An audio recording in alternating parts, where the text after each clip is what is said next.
వనవాసం అంటే మన దృష్టిలో ధర్మరక్షణ, కానీ అతని దృష్టిలో అది ఒక వలస. రాముడు అంటే దేవుడు అనుకున్నాం, కానీ అతని దృష్టిలో పండ్లు దొంగిలించే వ్యక్తి. నటుడు ప్రకాష్ రాజ్ మరోసారి నోరు బారేసుకున్నారు. ఈసారి ఆయన టార్గెట్ కోట్లాది మంది ఆరాధ్య దైవం శ్రీరామచంద్రుడు. కేరళ వేదికగా ప్రకాష్ రాజ్ చేసిన వ్యాఖ్యలు రామాయణాన్ని ఒక జోక్లా మార్చేశాయి. రాముడు లక్ష్మణుడు ఉత్తర భారతదేశం నుంచి వచ్చిన మైగ్రెంట్స్ అని, వాళ్ళు అడవిలో ఆకలి వేసి రావణుడి తోటలో పండ్లు దొంగిలించారని, ఇంతలో శూర్పణఖ వచ్చి జీఎస్టీ బిల్లు అడిగిందని, ఆ బిల్లు కట్టలేక యుద్ధం జరిగిందంటూ వెటకారం చేశారు. జస్ట్ ఆస్కింగ్ అంటూ మొదలుపెట్టి ఇప్పుడు జస్ట్ ఇన్సల్టింగ్ స్థాయికి దిగజారంటూ ప్రకాష్ రాజ్ పై మండిపడుతున్నారు హిందూవాదులు.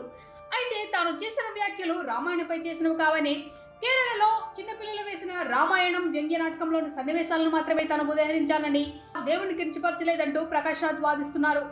అన్ని ధర్మాన్ని అందరినీ ప్రేమించే నాకు ఆ అవసరమైతే లేదు. కానీ ధర్మాన్ని మతోన్మాదంతో అడ్డుపెట్టుకొని అసహ్యమైన రాజకీయం చేస్తున్న వాళ్ళని నేను అడిగే ప్రశ్నలకి సమాధానం ఇవ్వలేక కొందరు నన్ను యాంటీ హిందూ, హిందూ ధర్మ విరోధి అని బింబించడానికి ప్రయత్నిస్తున్నారు.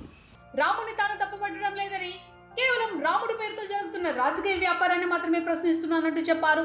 మతం అనేది వ్యక్తిగతం, దాన్ని వీధిలోకి తెచ్చి విద్వేషం నింపకండి అంటూ మండిపడ్డారు.